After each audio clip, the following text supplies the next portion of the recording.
Okay, so I want to introduce Justin, who's going to be sharing his slides. So Justin Knox is an associate professor in psychiatry and social medical sciences at Columbia School of Public Health.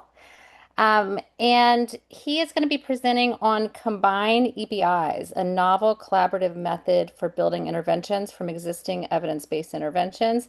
I'm really excited to hear about this. I know this just also got published in, I think, the Annals of Epidemiology, as we were talking about, and is the culmination of several studies that he has. So I'm thrilled to hear more about this. In terms of Justin and his work, he's an epidemiologist with expertise in substance use and HIV. He has done just incredible work across both domestic and global settings. And I'm really thrilled to have him join today. I know we've worked together over many years, and he does such impressive and innovative work in implementation science. So I will hand it over to Justin. Thanks, Rachel. I appreciate that very much. Let me just share my slides.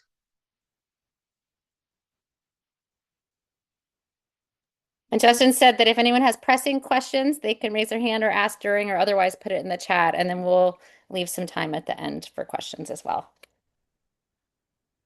Yeah, exactly. I probably won't see you, so just unmute and talk. And I'm uh, happy to be interrupted.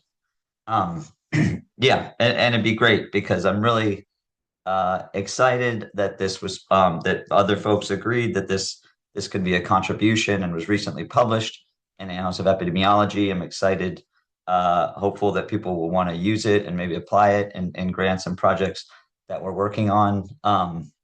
So yeah, it's already indexed in PubMed with that link there. They're still fixing an issue with the capitalization in the title. So I think there is a link to the full text article because we paid for open access, um, but hopefully it gets updated. But yeah, please go online and engage if you're interested. Um, so yeah, that was such a thoughtful introduction. I was going to introduce myself, but I think you covered most of the bases there, and I'd rather jump into the describing combined EBIs, what it is, why we think it was needed, um, and then describing how we've been applying it.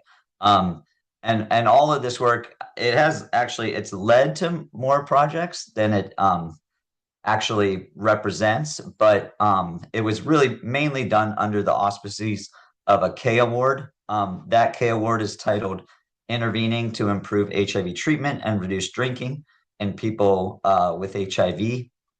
Um, just for backgrounds, the training aims of my KO1 award are to develop methodological expertise needed to design behavioral interventions and evaluate their effectiveness, to develop methodological expertise in implementation science, to enable me to develop interventions that can be scaled up, disseminated, and sustained. That's why it's so exciting to have the opportunity to present on this work in this context and engage with others who are thinking about implementation science and to actually think about possibly contributing to this field that I'm like trying to learn about and get expertise in. And then finally, to develop a comprehensive understanding of biomedical HIV prevention and care. And so those were the training aims. And what I'm presenting on today is really the science from that K award, which is still in progress. Um, this paper is completed, and I think we're at this stage that it's excited to disseminate it.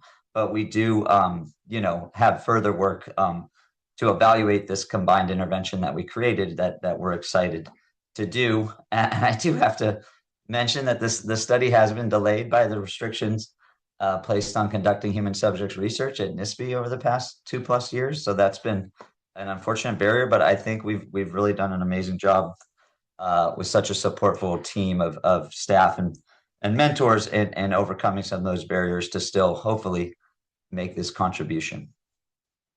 Um, so some of the context for why we felt there was a need for an approach like combined EBIs is thinking about how it fits into this movement towards whole person health, which is a holistic approach to healthcare that considers all aspects of a person's well-being. And this approach advocates for promoting health by considering the interconnectedness of various factors. And we felt that addressing a single health issue robustly or co-occurring health issues simultaneously, which is really what combined EBIs is about. We feel that has the potential to confer greater health benefits, and then aligns with this ongoing movement to be thinking about how these things are interrelated. So integrating services and interventions is just one example of we think how you can achieve this. And when we say integration of health services, that refers to intentional coordination of services, systems, and interventions to address multiple health or social needs simultaneously. Integration can be needed to bridge silo systems. It can involve aligning services, workforce, and funding streams to provide person-centered continuous care. I think examples of this are co-locating services or team-based services, sharing clinical spaces, sharing data systems, and we feel that multi-component interventions specifically are an important example of this. And so in this vein, we recently published a narrative review on recent empirical papers that touch on integrating substance use services into HIV care. This was published in Current Opinions on HIV/AIDS. And the main takeaway messages from that paper were that we continue to observe high rates of substance use among people with HIV.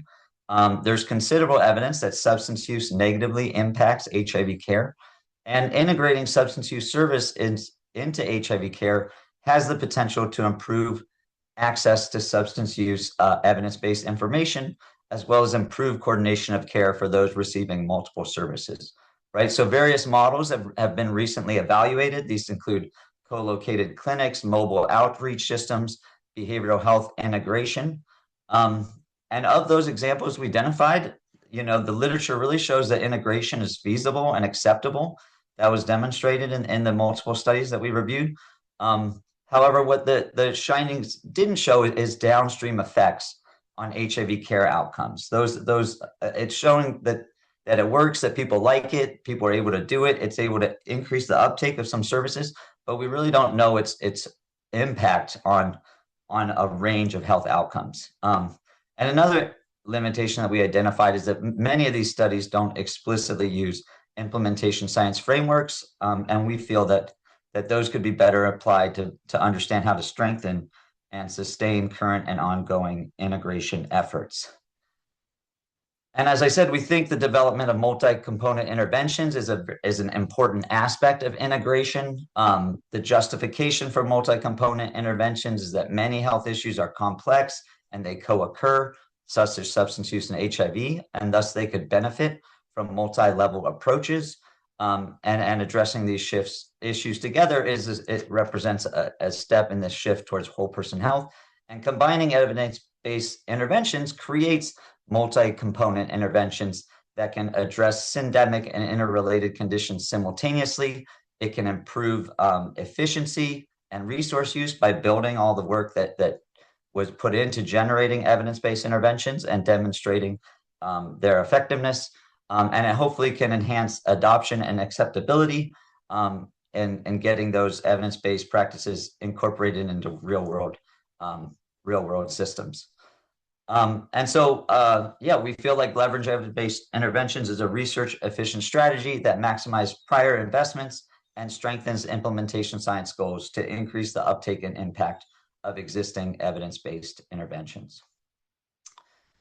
So with that background, I'm going to jump into what Combined EBIs is and why we felt that it was helpful to publish it. So Combined EBIs is basically a structured approach for developing multi-component interventions. We felt that specific guidance on how to combine evidence-based interventions is lacking. And this is despite really the proliferation of study designs to evaluate the delivery of multiple interventions simultaneously or in sequence, such as MOSTs, SMARTs, etc. Right? So, and then in our Combined EBIs approach, we really wanted to emphasize collaboration, transparency in terms of why certain decisions were made and documenting them, as well as its potential contribution to efficiency by building off of evidence-based existing resources. And why we think this matters, especially now, is we are aware that public health and research face increasingly limited funding, threats to funding, as well as limited workforce capacity. So I think it's as important ever to think about efficiencies and leveraging resources that already exist. And we're hoping that combined EBIs is a resource efficient way to amplify the impact of those existing tools. And we feel that widespread uptake of combined EBIs would hopefully support more rapid and increased translation of evidence-based interventions into practice, which I think is really the goal of implementation science. All right, so this is figure 1 from the paper, and we included because sometimes a figure can be helpful to visualize things. I'm going to go through all of these steps in more detail over the next 30 minutes or so. But I do want to give an overview, right, of each step along the way. So step 1 is to identify and select the evidence-based interventions you'll be working with. Step 2 is to develop a shared conceptual model. Step 3 is then to evaluate the conceptual model, which leads to step 4, which is to create a single combined protocol. And then step 5 is to refine that protocol through further input. And then this table from the paper goes into a little more detail about certain key considerations that you want to take into account during each of those steps, right? So just for example, in step 1, when you're trying to identify and select evidence-based interventions, that could involve searching the literature, consulting with mentors, peers, potential participants, implementers to identify at least 2 or more evidence-based interventions to combine. And then things you'd want to do are ensure distinctiveness, potential compatibility, cultural relevance of both of the interventions, potential synergy by combining them, as well as ways to maintain fidelity to the key ingredients of those existing evidence-based interventions that you're going to work with, and preserving the specificity of each of those tools, right? So that's just one example and I'll dive into these in further detail now, and I think what will be helpful talk about them in terms of the how we actually applied it in my K award. Justin, yeah, you allowed us to interrupt you. Of course. This is Theo Sanford. Justin, I'm curious how you arrived at these key considerations. It looks very impressive and convincing, but I'm curious where they came from. Yeah, that's a great point. I think like with all science, maybe it was a combination of both like convenience and pragmatism, but also I think there's some important scientific justification for how we identified and selected these, right? So for example, and you were involved with this, Theo, right? Full disclosure, Theo was my mentor as a postdoc when I was writing my K award and when we came up with this idea. And I think we discussed at that point, right, that just adapting an intervention for another population isn't necessarily something that is exciting and fundable at that point. But then we felt that it would be beyond the scope of a K award to develop your own intervention, and we sort of landed on this concept of combining things to create some. And is that something new, or is that something evidence-based that's just been adapted and put together? And so going through that process, I was looking for multiple things to combine. I had mentors who I'd already been working with, who had worked in separate spaces, but who I worked across those fields, and I could see potential synergies, but obviously distinctiveness, working with, say, Debbie Hassan on substance use focused issues, working with John Schneider on social network issues. So I think some of that was just informed by the opportunities that were available to me and what I was interested in, and thinking about how I could build a research program, and that could be an important vehicle or activity to apply my training aims towards. But looking back at it, I do think, an important underlying factor there was that those were two distinct things, and could they be brought together? Would they be compatible?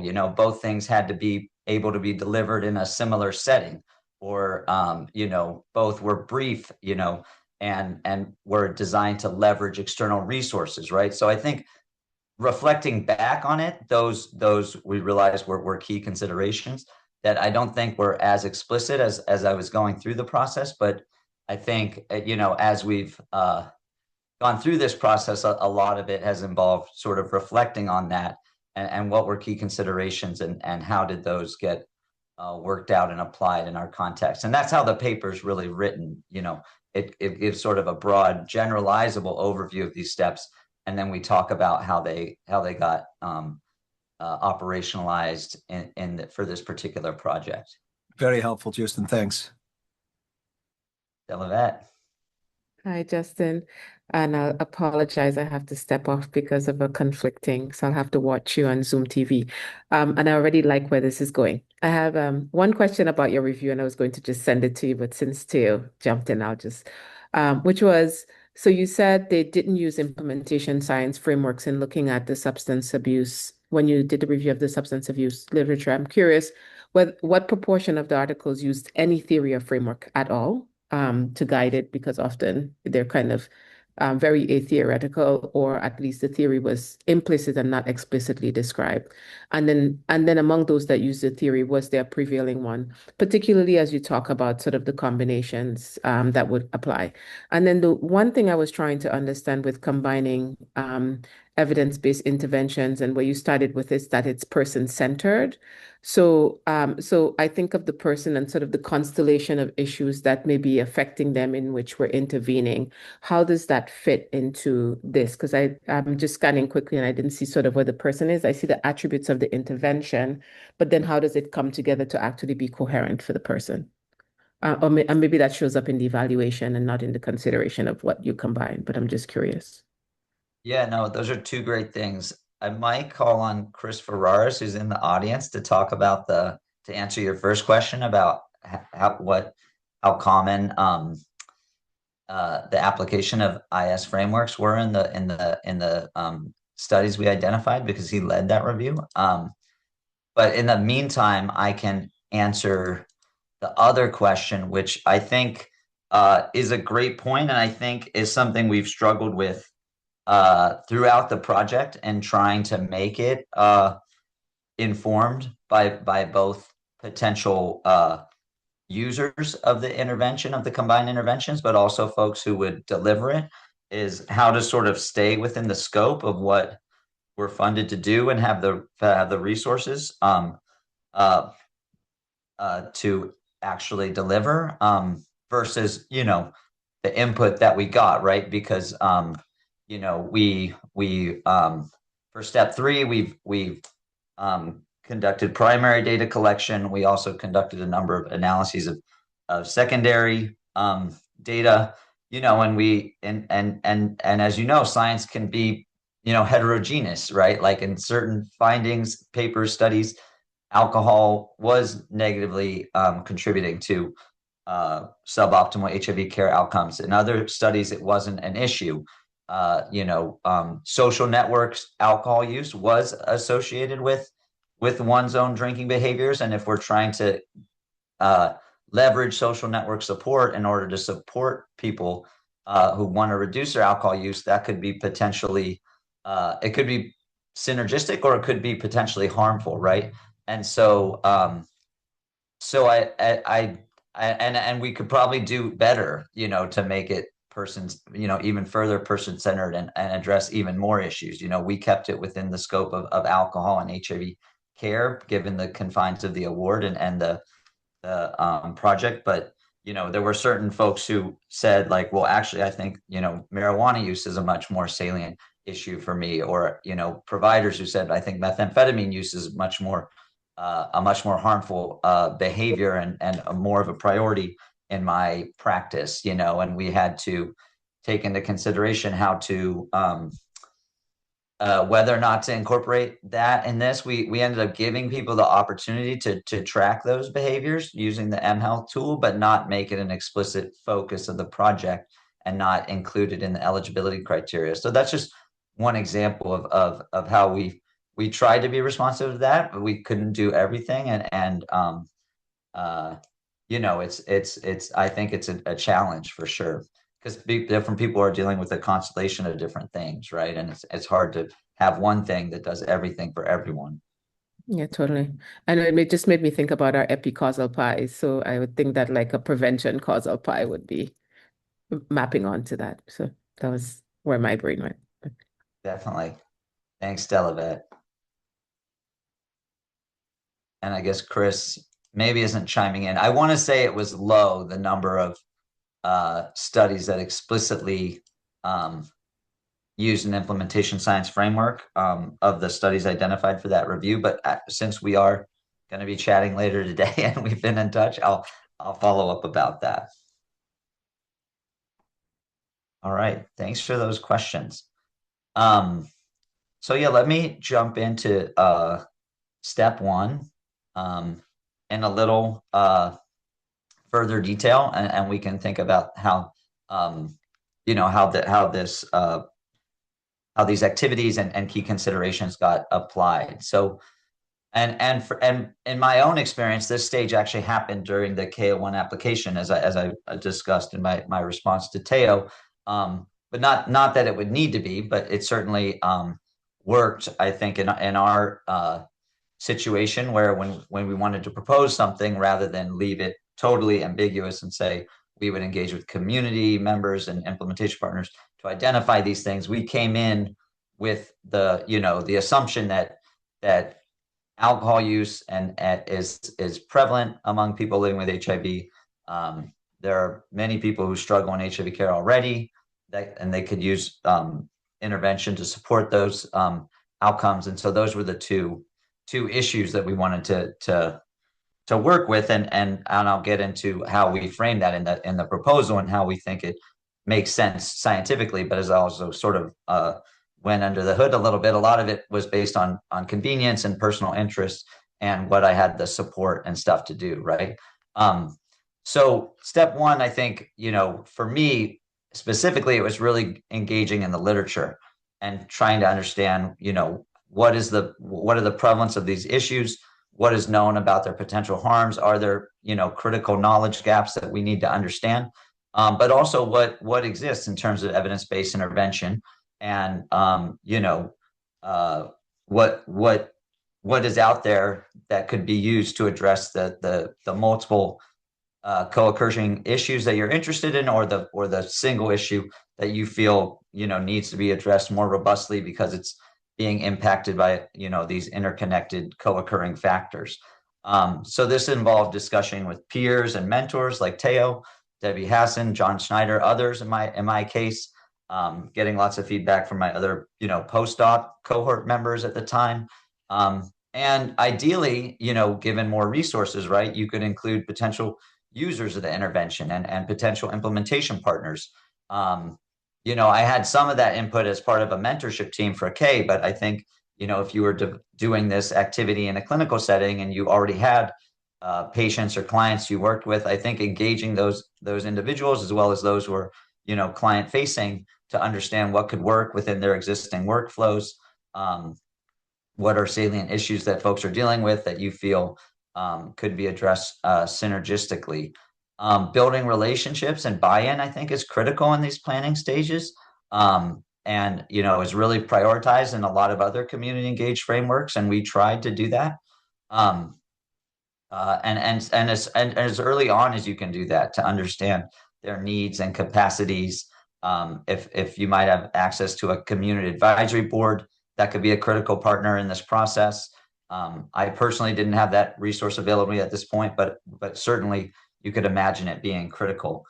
And then the two interventions that I landed on for this project were Engage, which is a social network support, evidence-based intervention that leverages intrinsic social support to improve HIV care outcomes, and then Health Call, which is an mHealth intervention that supports reduction in alcohol use and improved ART adherence among people with HIV.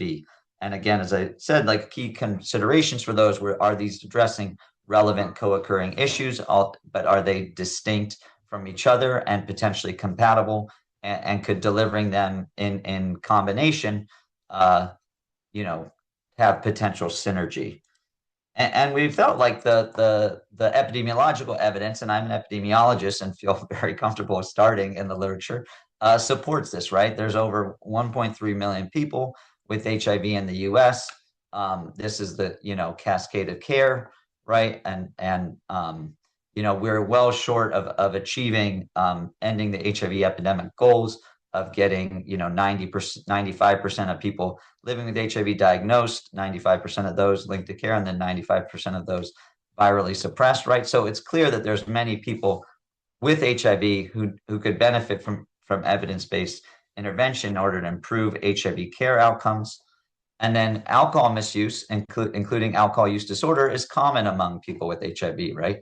And this recent meta-analysis showed that the pooled prevalence estimate of alcohol use disorder among people with HIV was close to 30%, right? So this is, alcohol use at a harmful level is prevalent in this population, and we also know that it contributes to suboptimal HIV care outcomes. This is a paper that leveraged VA data, and you can see as alcohol levels increased, you see diminishing returns along the HIV continuum of care. So as folks drink, they're more likely to be engaged in HIV care. They're less likely to be engaged in HIV care. They're less likely to be on ART, and they're much less likely to be virally suppressed, right? So these are co-occurring issues. They contribute to harms when they co-occur. And so we felt the need for combined evidence-based intervention was scientifically justified. And so the first evidence-based intervention I mentioned is a social network approach. The evidence-based intervention is called Project Engage. It was developed by John Schneider at the University of Chicago. It was designed actually for young Black men who have sex with men who were newly diagnosed with HIV. When in an HIV care setting, they would be recruited into the study and complete a social network exercise to identify a social network support member who could support them in their HIV care. And then that social network support member was invited to the clinic, and the intervention is actually focused on both the patient and them, and training that person on how to provide HIV care specific social support. The intervention was shown to be efficacious in improving HIV treatment outcomes in a multi-site randomized controlled trial. Although it does not explicitly address substance use, including alcohol use, which we felt is a salient issue for many people with HIV, and it could be strengthened by adding a component that also addressed alcohol use. And so for the second evidence-based intervention, I identify its health call. I mentioned it was developed by Debbie Hassan, who's here at Columbia. She's another of the mentors of MIK, and that's a mobile health intervention that targets reduced alcohol use in people living with HIV. Participants in health call trials participate in a brief baseline counseling session, usually using motivational interviewing, where they develop drinking reduction goals. They're then shown how to use the health call app and encouraged to use it daily to answer 2 to 3 minutes of questions about their alcohol use and their HIV medication use over the past 24 hours. And then they have follow-up sessions with the counselor at 30 and 60 days. And one of the benefits of health call is that in addition to self-monitoring and receiving positive reinforcement over those 30 days, they're able to get visualized feedback during those follow-up sessions related to their drinking and their HIV medication use patterns over those past 30 days. And over multiple trials, health call has been shown to reduce drinking and improve HIV medication use. And it was at the point where it was really an existing evidence-based intervention, but it could benefit from further scale up and dissemination. And we felt that integrating it into another intervention could be one way to help contribute to that need for its increased uptake. So then step 2, which is to develop a shared conceptual model. In my case, this also was part of the grant application, something we included in the KO1 proposal. Was we mapped out key constructs, and this included intervention activities, behavioral outcomes and then further downstream clinical outcomes, as well as hypothesized associations for how these constructs and factors are associated with each other. And it's a fairly basic model. I have to say, like, we didn't include, like stigma or other factors that we know are relevant and associated with some of these behaviors and outcomes. So we tried to keep it focused for the context of the grant. But then when we went to evaluate this conceptual model, we definitely tried to be robust in the way we considered this when conducting secondary analyses of existing data sets, but also in the primary data collection phase where we spoke with potential users of the intervention and folks who would deliver it to ask about how this could fit within their practices and in terms of other relevant and salient issues in the lives of people with HIV who engage in alcohol misuse. So then step 3 of combined EBIs is to evaluate the conceptual model. In our case, we propose to use a mixed methods approach. This was all formative work in the context of the K. It was basically aim 1 to inform the combination of these two interventions. As I mentioned, there were 2 main components. One was secondary analyses of existing quantitative data sets. And I have a bunch of projects that built off of that and that it has led to that I'll summarize in the next slide. And then also we engaged in primary data collection in the form of in-depth interviews, and we engaged both key informants or individuals who have experience in HIV care, delivering substance use care, topical expertise, working with people with HIV, people with substance use issues, as well as potential participants. Those were people with HIV who drink heavily, as well as their support network members. So we asked each of those participants if they'd be willing to bring a supportive person that they identified to those in-depth interviews so that we can also get their perspective on using this potential combined intervention. So then for those secondary analyses of existing quantitative data, and this is kind of what I was getting at with my response to Delabette is we conducted a lot of research, a lot of analyses using data sets from different contexts, right? A primary data set that I worked with was from the Networks and Neighborhoods cohort study among Black sexual gender minority people in Chicago. We also worked with data sets from Atlanta, from New York City, really a broad range of contexts and research questions that we explored. We were interested in social factors and understanding how those were linked to alcohol use, as well as HIV-related sexual behaviors. We did some further analyses using data from health call trials and showed in its most recent iteration that it was effective in reducing, supporting people in their goals to reduce drinking, as well as to improve their ART adherence. Some of our research explicitly identified large racial differences in terms of and showed that Black individuals with an alcohol use disorder were less likely to receive treatment than their white counterparts. So a lot of this reinforced the need for this combined intervention and not explicitly informing how to do it. As I mentioned, other issues emerged that we hadn't really considered, right? Cannabis use, we found to be a strong predictor of HIV seroconversion among a sample of Black SGM who were HIV negative. And it also helped explain Black and white differences in viral suppression. Ultimately, we decided not to include cannabis use explicitly as a factor in this study, but we did have the opportunity to get other grants funded to explore those associations more robustly, right? So not everything needed to happen, I feel like, in the context of this one project, and it's exciting that it's been able to lead to other projects. We also found the IMB model to successfully predict PrEP adherence among Black SGM, and we did end up incorporating aspects of the IMB model into this intervention. So I would say collectively, I think the findings helped advance our understanding of how social context and substance use and M health intervention are all interconnected and do shape HIV prevention and care outcomes, as well as clinical outcomes.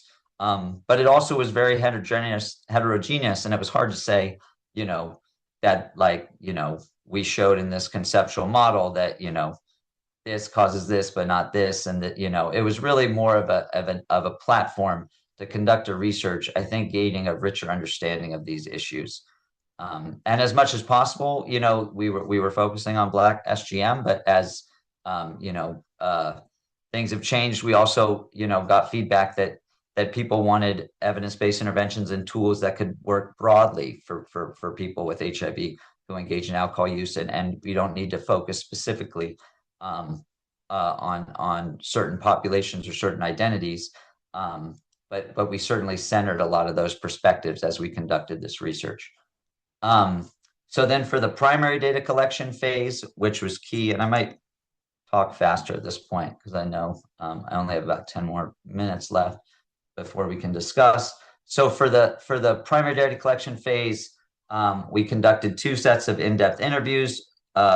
17 were with people with HIV who drank heavily, as well as 15 of their support confidants, as well as 15 IDIs with key informants who had experience working in HIV clinical care settings or substance use clinical settings, or had experience working with those populations.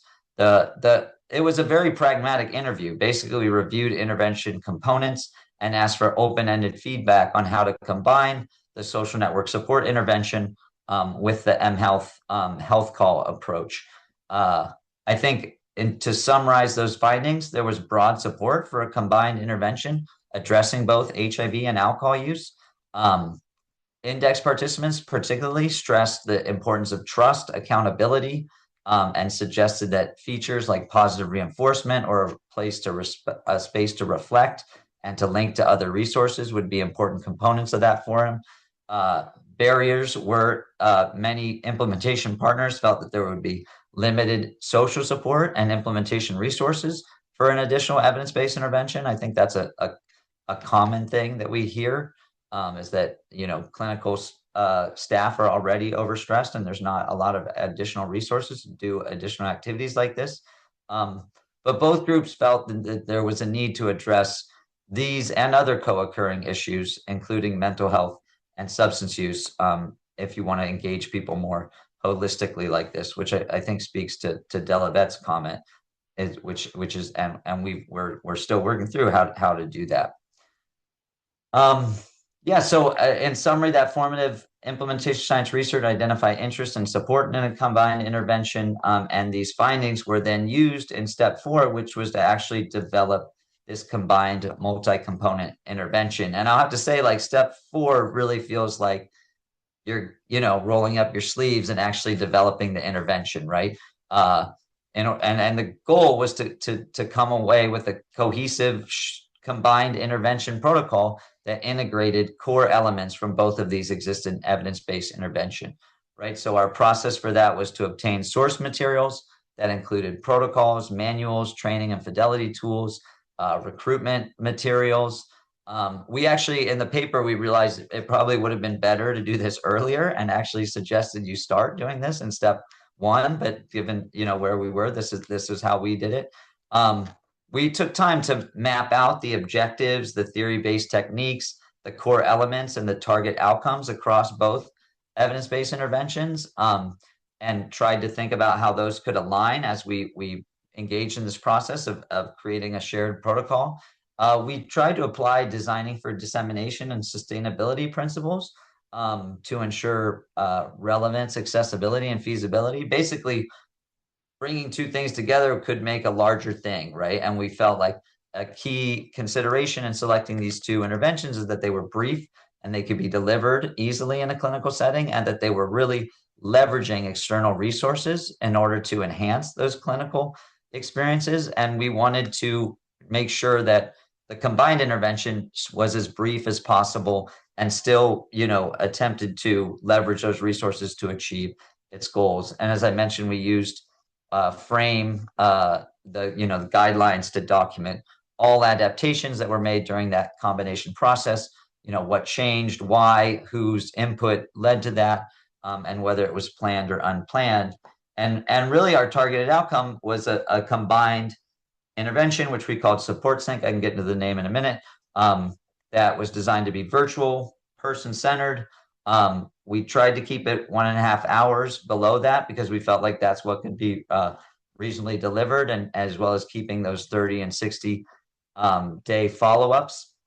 And as I mentioned, we integrated the information motivational behavior model as well as the trans-theoretical model for readiness for change as the theory that underline the combined intervention. So key integration decisions here. We wanted to reduce redundancy. That was key to not making the intervention too long, but also hoping that it would be engaging throughout for both the index participant, but as well as their social support member. We tried to enhance synergy whenever possible. We felt like there was work needed to harmonize tone and language. One of the interventions, most recently Health Call, had used the clinician's guide as the baseline intervention session. And it was a very prescriptive approach to saying, like, it's meant to be more scalable and formulaic in a way. Like, you're drinking, you assess someone's level of alcohol use, and then if it's above a certain level, they say, well, that's a harmful level of alcohol use and you need to reduce your use. And we Engage uses a more motivational interviewing informed approach where you're trying to engage that participant and understand their own intrinsic motivations. And we felt that needed to be harmonized in order for those aspects of the intervention to work well together.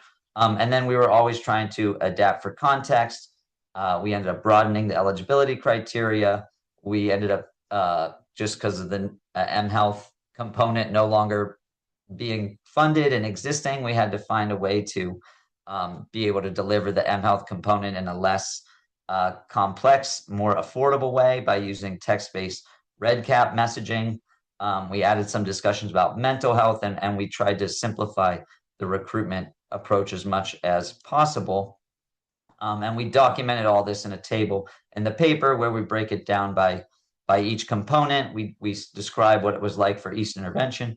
We describe the key considerations, and then we describe what the combined intervention includes and how we use those assigned for dissemination principles in that process. And we include blank tables in the appendix for any folks that would want to read this and want to apply it for their own project, and would find these tools, existing tools, hopefully helpful as they go through that. So I mentioned we are at the end of step 5 currently, as we wait for our study to be on pause. But at this point, we've gotten through it. We're beta testing we beta tested the entire intervention. We're just working through some kinks with the mHealth intervention component. But once we had that combined support sync intervention, we used this time to refine it through further input. And the way we did that was we engaged consultants that included both community members and potential users of the interventions, as well as implementation partner consultants. They were paid for their time and effort, and we reached agreements with them, and they were really critical in reviewing our study materials, giving feedback, allowing us to beta test it and work through any kinks and give us feedback on the length, on the tone, on how they felt things worked together. They raised key issues that we tried to take into consideration, such as medical mistrust, confidentiality, how engaged they felt it was, tips about recruitment, when and where and how to recruit, etc.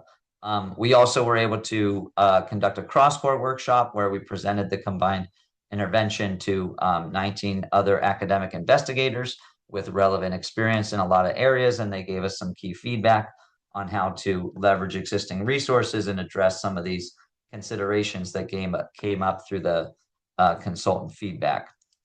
And one thing I just want to emphasize is that we felt like combined EBIs, we felt like there was a lot of methods out there to think about adaptation, even about combination in the context of adaptation. Milton Wainberg, who's one of my mentors on my K, had written a paper, but we felt like we needed specific guidance on things to consider when combining evidence-based interventions, but we very much want people to know that this just exists as an additional tool with regards to other implementation science frameworks, models, and tools. And in the paper, right, we took the combined intervention support sync, and we still, went through the process of applying and thinking through the implementation research logic model, right, which was developed by J.D. Smith and colleagues. Just to say that this tool exists among other potentially useful tools like Frame and Frame.is, as well as intervention implementation mapping. So it's not in any way meant to replace those, but just to enhance them. And we try to show that that was our goal as we went through this process. And so, as I mentioned, right now we have a combined intervention. It's called Support Sync because we felt it was about syncing up those two different types of support from our phones, from digital health tools, as well as support from social network members who are in our lives and who can be supportive in order to achieve a combined outcome. The next step is to hopefully be able to evaluate the effectiveness and the implementation of Support Sync. We're planning to do that through a pilot randomized controlled trial using a hybrid effectiveness implementation type 1 design among 60 people with HIV who screened positive on the audit C, as well as 30 of their support confidants who are, for those in the intervention arm. It'll be a 1.5-hour baseline session that includes the daily app text messaging. One synergy we identified is that people can share their tracking input with their social network support members so that they not only get support from their app and the positive reinforcement, but they can also facilitate discussions with their social network support member. And that was something that they agreed would be helpful and useful by combining these things together. And then they still have the 2 monthly follow-up sessions that are brief and really just meant to review progress thus far and give further feedback. We have a primary and secondary outcome, and we're also planning to do a process evaluation to understand acceptability, feasibility, as well as potential barriers and facilitators. So it's an exciting time. We are really hopeful that people think combined EBIs is a contribution and useful. Excited to be at this point where we're able to disseminate. As I mentioned, the appendix of the full text paper, it includes these tools if folks want to use it. I feel like it could be a great fit for a K award. I think I've shown that in my own experience that it was in the scope of what's possible, where you have a lot of time but not necessarily a lot of resources, but also in a context where you're getting mentorship and training. I think it also could work for an R34. We're currently proposing it as an AIM 3 for an R01, which is applying that observational implementation hybrid approach and trying to integrate implementation science data collections into observational studies. So excited for it to kind of bring together multiple ideas I've had over this K. And I just want to, thank everyone for their input along this way, Teo, all the way back to writing it, to folks like Rachel who've been, supportive and helpful along the way, as well as all, that huge list of co-authors on the paper, and all the, participants and consultants and community members who've provided really valuable impact. Thanks.